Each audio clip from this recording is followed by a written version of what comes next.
Breaking news ये है कि कोलकाता में महिला डॉक्टर की हत्या के मामले में आरोपी को 14 दिन की पुलिस कस्टडी में भेज दिया गया। रिजू जी अपनी बात पूरी कीजिए प्लीज। थोड़ा मुझे बोलने दीजिए ना, ऐसे एक तरफा होने से मुश्किल हो जाता है। मुझे चारों को जवाब देना है। थोड़ा थोड़ा थोड़ा सब्र कर लीजिए सर। अब मैं आता हूं आखिर में हमारे बीजेपी के जो प्रवक्ता हैं। मैं राजनीति नहीं करना चाहता, पर उन्होंने यहां पर बहुत ड्रामे किए, बहुत मगरमच्छ के आंसू उन्होंने गिराए।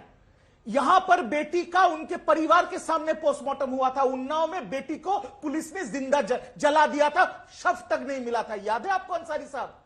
वो लोग यहां रो रहे हैं जब निर्भया की बात हो रही है। जो प्रवक्ता आज बीजेपी का झंडा लेके बैठे हैं, वो प्रवक्ता ही बीजेपी को नोच खा रही थी, क्योंकि तब वो दूसरी पार्टी में दूसरी जर्सी पहन के बैठे थे। हम नहीं चाहते राजनीति हो। अगर हमसे गलती हुई है, अगर हमारी कार्रवाई में चूक हुई है, आप 10 बार बोलिए।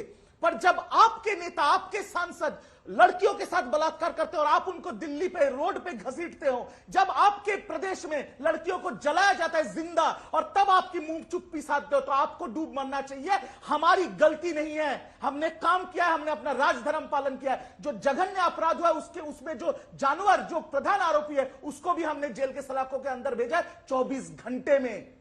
आज जिस विनेश फोगत को लेके पूरा देश रो रहा है, पूरा देश प्रतिवाद कर रहा है कि उसको पदक मिलना चाहिए, उस विनेश फोगत को दिल्ली की रोड पे घसीटा था, तब नरेंद्र मोदी भी चुप था। तब ब्रिजभूषण के खिलाफ राधिका खेड़ा बोलती थी। आज राधिका खेड़ा ने जर्सी बदल दिया, इसलिए मुंह पे चुप्पी है। रिजू जी तो ऐसी नाटक ना करें, टीवी पे सब दिखता है।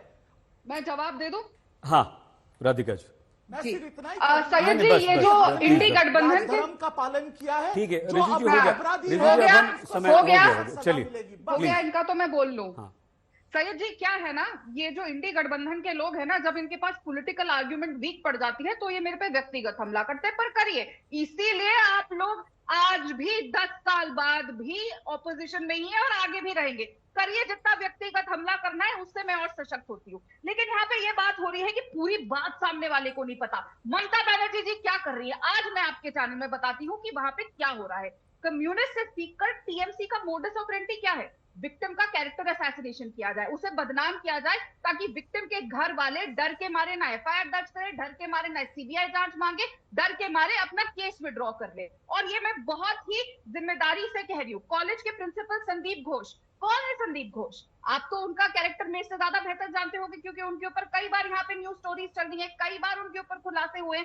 मेडिकल कॉलेज के प्रिंसिपल इतनी घृणित बात कहते हैं कि आधी रात को सेमिनार हॉल में वो औरत लड़की क्या कर रही थी। घृणित हिंसा से ज्यादा, घृणित बलात्कार से ज्यादा घृणित बात तो उनके प्रिंसिपल ने कर दी। और वो आदमी कौन है? वो आदमी वो है जो खास ममता बनर्जी के आदमी है, खास टीएमसी के आदमी है। जब बीजेपी सरकार ने उनके घोटाले के ऊपर ये कहा था कि इस पे ईडी की जांच होनी चाहिए, जब बीजेपी के हमारे नेताओं ने कहा था ईडी की जांच होनी चाहिए, तो क्या किया गया था? तो ममता बनर्जी जी की सरकार ने, ममता बनर्जी जी ने उस आदमी को बचाया था। याद है ना, 2023 अक्टूबर में मुर्शिदाबाद भेज दिया गया था, लेकिन कोई कार्रवाई नहीं करी गई थी। आज वो आदमी प्रिंसिपल है, क्यों उसके पद से नहीं हटाया गया है? क्यों ममता बनर्जी जी ने उनसे सवाल नहीं किया? यहाँ बैठ के ज्ञान देना बहुत आसान है। और आप बात कर रहे थे ना उन्नाव की, बहुत अच्छा हुआ आप वो खुद लेकर आए। आपके साथ ही है ना प्रियंका वाड्रा और राहुल गांधी, जो ट्रेजेडी टूरिज्म के लिए हर 2 मिनट में उत्तर प्रदेश पहुंच जाते थे। आज क्यों उनके मुंह में दही जम गई है? क्यों पूरा इंडिया अलायंस चुप है? आज सब के सब चुप बैठे हैं, क्योंकि ये घटना इंडिया अलायंस के यहाँ पे हुई है। और आप भी चुप थे जब और किसी प्रदेश में होता है। जब अयोध्या में इतनी बड़ी घटना हुई कि एक हिंदू लड़की के साथ सपा का नेता, इतना बड़ा आदमी ऐसी दुर्घटना करता है, लगातार बलात्कार करता है, तो आप टीएमसी के प्रवक्ता जो यहाँ पे बैठ के बड़ ज्ञान दे रहे हैं, आपके मुंह में दही जम गई थी। तो यहाँ पे बैठ के ज्ञान मत दीजिए कि हम महिलाओं को क्या करना चाहिए क्या नहीं। बस ये है, पूरी दुनिया ने देखा है, बोला है। और मैं आपके बीच में नहीं बोली थी जब आप जहरीला विलाप कर रहे थे। जब आप मुझे बोलने दीजिए और बीच में मत बोलिए।